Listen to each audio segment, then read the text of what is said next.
नमस्कार, अंजली किचनमध्ये तुमचे खूप खूप स्वागत आहे. आज आपण बनवून दाखवते मेथीच्या भाजीचं पिठलं. तर इथं बघा आपण साहित्य घेतलेलं आहे.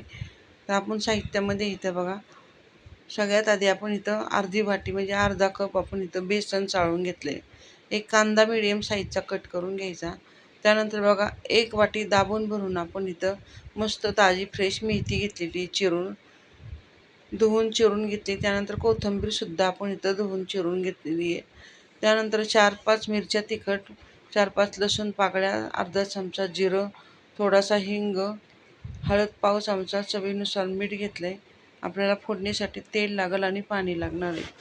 तर सर्वात आधी आपण मिरची वाटून घेऊया. तर 3 ते 4 मिरच्या आपण इथं मिक्सरच्या भांड्यात घालून घेतल्यात. त्यानंतर लसूण पाकळ्या घालून घेतल्या आणि थोडंसं जिरं आपण ह्याच्यामध्ये घातलं आहे. आता अशा पद्धतीने आपल्याला मिरची वाटून घ्यायची. तर जे पिठलं करणार आहे ते आपण मस्त असं लोखंडी तव्यात करणार आहे. तवा बघा तापलेला आहे. तव्यामध्ये थोडंसं तेल घालून घेऊ. तर एक पळीभर तेल टाकलं आहे. त्यामध्ये आपण जिरं टाकून घेतले. त्यानंतर हिंग टाकलेला आहे. जिरं हिंग चांगलं तडतडला की ह्यामध्ये आपल्याला लगेच मिरची वाटलेली टाकून घ्यायची. तर इथं आपण जेवढी मिरची वाटली होती तेवढी इथे टाकून घेतलेली आहे.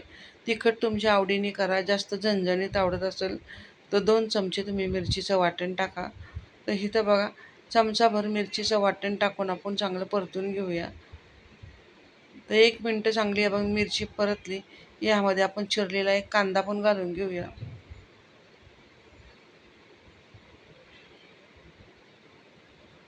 तर इथं बघा कांदा पण आता छान परतायला लागलेला आहे.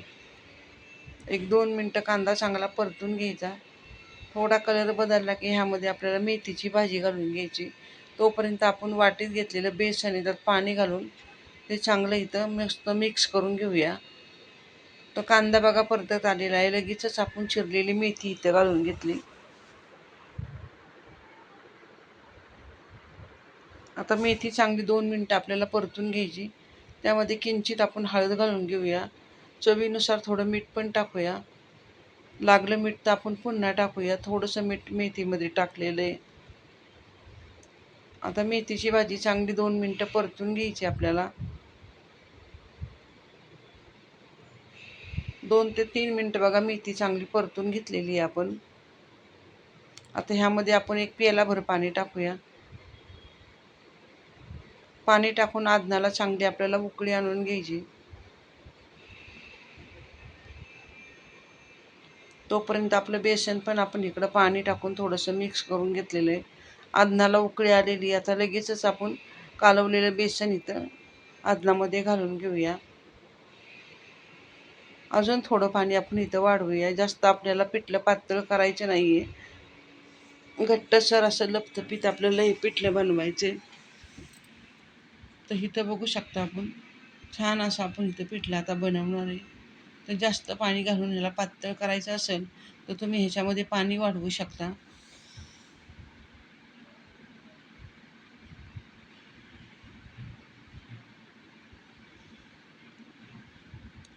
आता ह्याला 5-6 मिनटं आपल्याला चांगलं शिजवून घ्यायचं. चवीनुसार पुन्हा थोडंसं मीठ घालून घेतलेलं आहे आपण. वरून थोडी ताजी कोथिंबीर पण घालून घेऊया.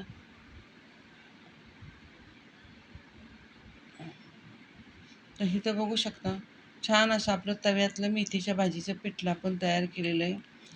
पिठलं पण आपलं छान गदगदा शिजलेलं आहे. आता लगेचच आपण एका प्लेटमध्ये ह्याला घेऊन वाढायला घेऊया. तर इथं बघू शकता झटपट असं आपण इथं भाकरीसोबत खाण्यासाठी किंवा भातासोबत खाण्यासाठी छान असं मेथीचं पिठलं तयार केलेलं आहे. सोबत आपण ज्वारीच्या भाकरी टाकलेल्या आहेत.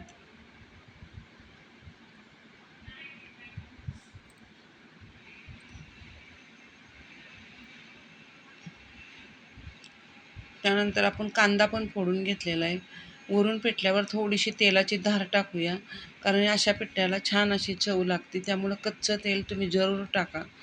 तर हे तर बघू शकता तुम्ही अगदी एक 6-7 मिनटातच आपण छान असं मेथीचं पिठलं बनवलेलं आहे. तव्यात केल्यामुळं लोखंडी तव्यात पिठलं केल्यामुळं पिठल्याचा कलर पण खूप सुंदर आला आहे आणि चवीला पण तितकं सुंदर झालेलं आहे. तर इथं बघू शकता अगदी जर भाजीला काही नसेल अशा पद्धतीने झणझणीत असं मेथीच्या भाजीचं पिठलं तुम्ही एकदा तरी करून खा. तोंडाची चव खूप बदलते आणि अशा पद्धतीने पिठलं तुम्ही जरूर बनवा. आणि आजची रेसिपी जर तुम्हाला आवडली असेल तर चॅनलला सबस्क्राईब करा, शेअर करा, कमेंट करा. धन्यवाद.